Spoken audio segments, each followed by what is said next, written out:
they pay on steel and aluminum, which are heavily used to make cars. That's against a pretty dark backdrop for the president on the economy and how he's doing his job. Again, this president now with the lowest job approval rating of any president at this point in his presidency in 70 years. Joining us to drill down on the rest of the new CNN polling and more generally size out the administration going to the 100th day. CNN's Harry Ensign, also CNN political commentators Elizabeth Griffin and David Axelrod. So, David, according to the Journal, the president is expected to back down on some of the tariffs. Will it hurt? I mean, for negotiating, I mean, what do you think the viewpoint is around the world of this president and his actual negotiating skills on trade deals? Well, pretty obviously, the world is baffled, as is the business community. The economy has been impacted by that. The markets have reacted to that. But, Anderson, the thing that people most voted for Donald Trump for to do was to reduce costs. These tariffs are going to raise costs, and automobiles are a big component of that. So it's not surprising to me that he has to bail out of this one. It's so interesting to me when you look back at the Biden administration and you look back at polling, and Harry Ensign can speak to this. You look back to that withdrawal from Afghanistan, that shambolic withdrawal from Afghanistan, and Biden's numbers took a big hit and they never recovered.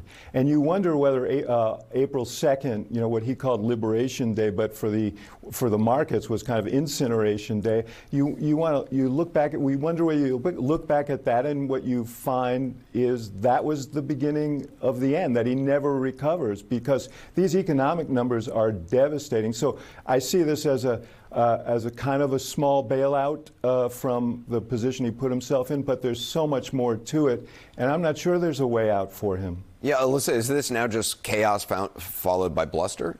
I think that the president is looking for an elegant off-ramp because this was disastrous. It was received horribly, this Liberation Day announcement around tariffs, by the entire business community. Now you have the polling that backs it. He can't turn on Fox News and not see that his numbers are underwater on the two things he was elected on, the economy and addressing immigration. So I think that he's looking for targeted ways to be able to claim victory while actually rolling back his own policies here.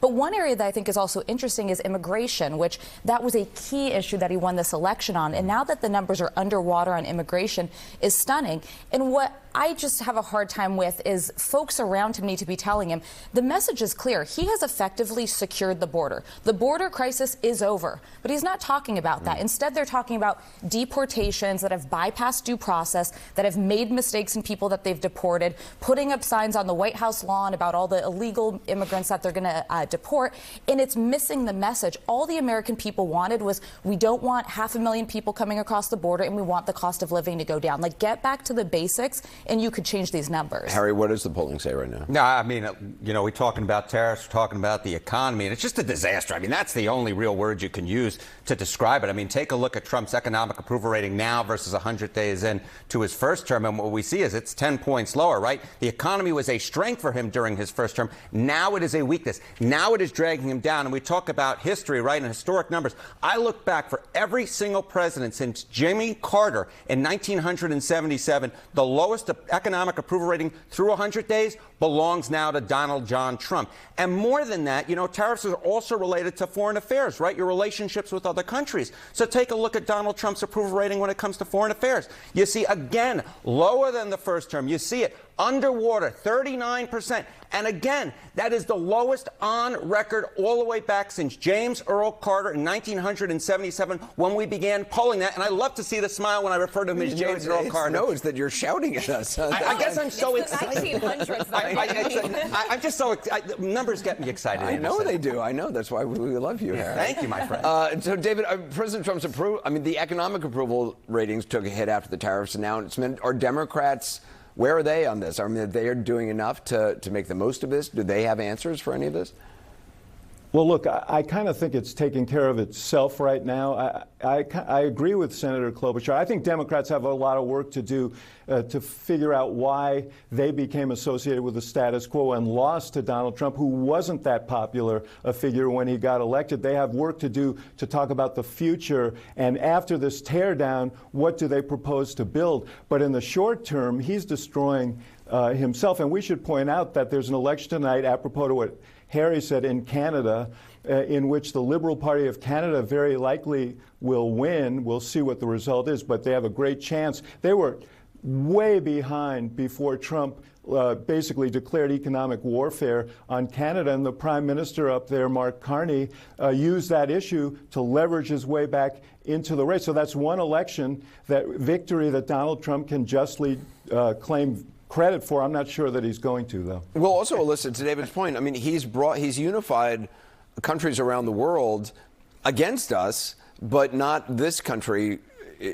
The Canada one really doesn't make sense to me. I mean, this is kind of a side point in all of it, but were it to become a 51st state, which of course is not happening, you'd be importing a massive, highly progressive population to the United States, which would basically ensure that Republicans aren't elected again anytime soon. But listen, I think that there's going to be a lot of comparisons to the first Trump term and the second Trump term. And there were a lot of flaws in the first, and there's going to be a lot of flaws in this one. But I'll be curious to see what advisors actually stand the test of time after this 100 days.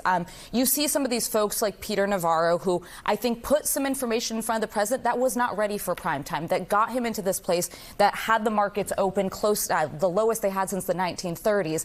That's someone who I think there's going to need to be a question around, should that be who we're listening to, or do we need to bring new voices in? And he's still got some time to do that. Yeah, David? Anderson, I know we probably have to run, but I just want to say the people who are really on the bubble here are Republicans. If you're Tom Tillis, a senator from North Carolina, if you're Susan Collins and you're running for re-election, if you're any of those Republicans in swing House districts, you're looking at these numbers and you're saying, what do I do here? I am trapped. So they're the ones who must be really anxious tonight. Harry, what other numbers? I mean, look, we've been talking about it. Donald Trump's overall approval rating, when you put it all together, is the worst on record at this point through 100 days. And the fact is, the only one who's anywhere close to Donald Trump was him in his first term at 44%. He's a dozen points behind Joe Biden, 24 points basically behind Barack Obama and George W. Bush. The bottom line is what Donald Trump is doing right now is not working in the minds of the American people. And I can guarantee you this. If Donald Trump's approval rating is 41% come November of 2026, you can kiss goodbye that House majority for the Republicans, and there's a decent chance as well they could blow the Senate as well, which is something I never thought could possibly happen given the map. I like that you actually went through on the actual kiss. Mwah. Mwah. Alyssa, everyone, you're all so thanks. beautiful. Harry, thanks very much. Thank you. Coming up next, a new Russian ceasefire proposal for Ukraine, kinda. The skepticism surrounding it, and CNN's Fareed Zakaria had helped put it in.